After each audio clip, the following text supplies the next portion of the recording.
You thought loyalty was the key, that by standing firm, by never bending or breaking when everything around you swayed, you'd be chosen. But loyalty is not a currency accepted in their markets, and your constancy is no shield from being passed over. You stood like an oak, roots dug deep, branches straining in the storm, yet the storm blew through you anyway, leaving you unchanged and unseen. You gave everything you had, every ounce of your backbone and grit, only to realize she was reaching for a different weather, a different sky. That punch in the gut, the one that drives the blood in your veins cold. Sometimes your loyalty doesn't build bridges, it builds walls they don't want to cross. It doesn't pull eyes toward you, it fades into the background noise in their story. And that's what hurts the most. Not that you weren't chosen, but that you believed staying steady, being constant, would make you visible. You learned the hard lesson that loyalty isn't the gatekeeper to the heart, it's the weight you carry alone. The bitter clarity isn't found in changing the way they see you. It's in changing the landscape inside your own mind. You don't rearrange the world to fit your loyalty. You rearrange your loyalty to fit the truth. This isn't about convincing someone to see your worth. It's about understanding that worth was never in their hands to give or take. You walked through betrayal's fire without twitching. You offered your shadow and endured your silence. Now your mission shifts. Not to be chosen by them, but to choose yourself with the fierce and unyielding precision of a wolf carving his path under a dark sky. Loyalty is honorable, but it's not your leash. Recognize the difference between standing for something and standing in the way of your own freedom. This is where your real work begins. You've been told to open up, to lay your heart bare like some wounded soldier on a battlefield, expecting a brother's hand, a nod of respect. But what do you get? Silence, cold shoulders, the weight of your own words echoing back at you like you're howling to an empty sky. Loyalty. Why does it make you invisible? Why does standing firm in your truth render you a ghost in the eyes of those you gave everything to?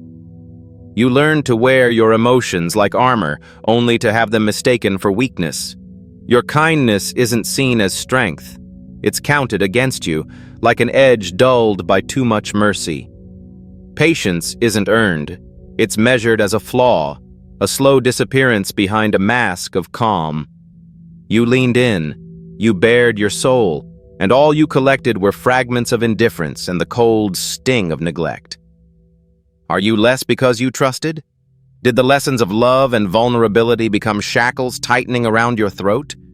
You surrendered your power piece by piece, hoping for grace, hoping for acknowledgement. But instead you face a fractured reflection. Not the warrior you thought you were, but a man diminished, a shadow in a room full of noise. There is no shame in this clarity, only the raw truth that sometimes the world doesn't know how to honor the absence of a fight. You stand alone, not because you chose to, but because the fine line you walked between openness and respect has all but vanished. And so you ask yourself, what remains when the world demands your heart and then turns away? When love's price is invisibility, what's left to guard but silence? You gave your all and walked away quieter, not broken. This isn't a surrender. It's the roar before rebuilding. A wolf's howl not for acceptance but for understanding. The path is quiet now, but it's yours to own, with no applause but the steady beat of a heart that refused to break loud. There's a weight in your chest, not just physical, but the kind that drags your soul into mud. You've carried rejection like armor, but that armor's cracked, rusted by the rain of disrespect and loneliness. It's time to understand this.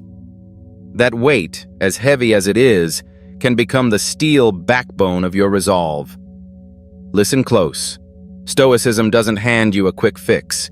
It offers a truth carved from cold stone. The world outside? It's a storm that howls and shreds whatever doesn't cling to earth with roots deep and unyielding.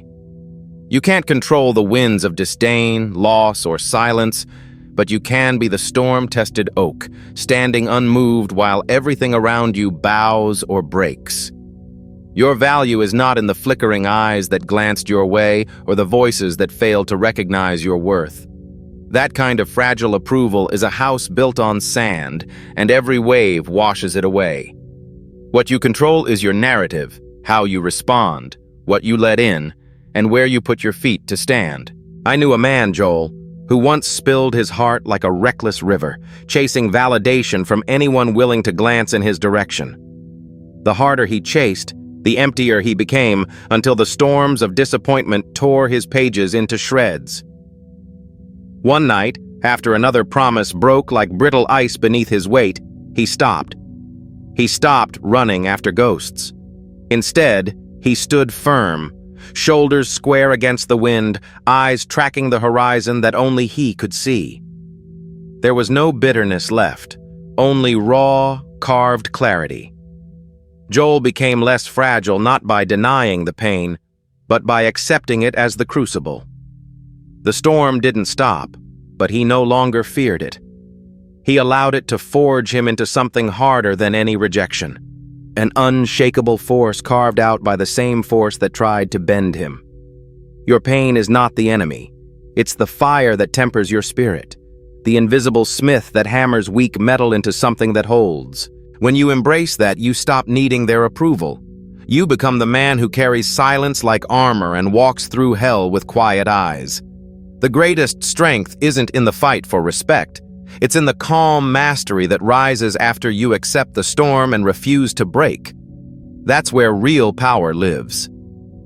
Detachment is not turning your back on the world. It's anchoring your spirit away from its chaos.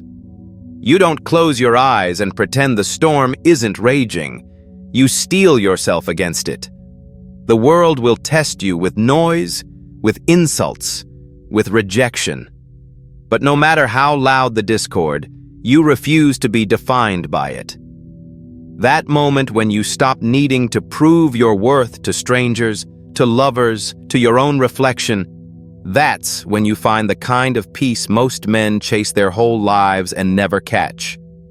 You become a man who stands separate from the fray, unshaken because you know your value isn't on loan from someone else's approval. Emotional control isn't about shutting down or bottling up feelings. It's your shield forged in fire, turning the raw power of emotion into a tool instead of a trap. Anger, grief, longing. They're wolves skulking in the dark, hungry to pull you off course. But you don't let them drag you into chaos. You hold the reins tight, keeping the storm outside your window while inside, your sea stays calm and deep. You feel. You acknowledge. But you never surrender to the tempest. This is mastery that's silent but brutal, the kind that earns you respect. Not by shouting how you feel, but by showing how you stand despite it. Your mission comes first. Always. Desire and distraction don't get to decide your direction. When your purpose is forged from passion and sharpened through relentless dedication, you're no longer a man wandering the wilderness. You're a wolf with a path, eyes locked on the horizon, step steady in the night. Others will try to pull you into their noise, complaints, comparisons, letting you know who you should be. But you walk a road marked by your own compass. This mission is your fortress, your life's architecture. Lose it, and everything crumbles. Clutch it with white-knuckled resolve, and nothing can break you. Self-respect is the quiet fortress behind your eyes, the line you won't let anyone cross, not even yourself. It isn't loud or boastful, but it is absolute. To respect yourself is to say no to anything less than what you know you deserve. It means setting boundaries sharp enough to cut through deception and manipulation without hesitation. It's not arrogance. It's the steel spine that holds a man upright when rejection comes like a freight train. When you honor yourself, your actions become the language of unbreakable truth. No explaining necessary, no apologies. Just an unshakable foundation built brick by brick with integrity. Silence isn't weakness, it's the crucible where wisdom is born. In silence, you don't fill the space with noise. You let the full weight of your thoughts settle like sediment in a still pond. Clarity lives there, waiting for a quiet mind to claim it. A man who cultivates silence walks through life like a wolf in the night, patient, precise, always ready, never rash or reckless. Silence sharpens your senses. It tempers your intentions with calm certainty. The one who speaks least often carries the heaviest truths, because he knows that power doesn't need to shout. These principles aren't quick fixes or feel-good slogans. They're the steel bones of a man who has been to the edge and walked back. You don't lean on them. You become them. Look into the mirror. Not the one soaked in yesterday's failures or bruised by casual betrayals, but the one that holds the eyes of a man forged and reforged in fire. That reflection is no longer the boy who stumbled through storms, chasing scraps of approval like a stray dog begging for a bone. No, it's a warrior who shed the old skin, pain, shame, weakness, until only what hardens and heals remains. You carry scars like medals, each one a silent oath. In the quiet that follows the storm, you discover something few dare to seek. Power wrapped in stillness, authority born not from noise, but from unwavering resolve. This is your ground now, the calm before every battle, the distance between who you were and who you refuse to be again.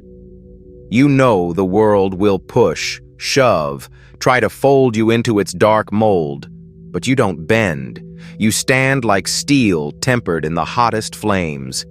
Every step you take from here out is deliberate. Every breath, a measured strike. Every choice, a sharpened edge that carves a life on your terms, no one else's. You are no longer a spectator to your own story. You walk with intent, with a quiet command that says, I shape reality by the weight of my actions, not the noise of my words. The strangers, the doubters, the ghosts of old wounds. They are background static to a broadcast so clear and sharp it cannot be ignored. Remember this. I lead in silence, unshaken. Repeat it to yourself in the still moments when doubt creeps back in like a shadow. Let it burn into your bones until it drives every move forward, like a steady drum in the dead of night, announcing a man reborn and unwilling to fall again. This is no longer about survival. It's about mastery, about owning every fragment of that fractured past until it becomes the steel alloy of your new self. You don't explain. You don't justify. You elevate.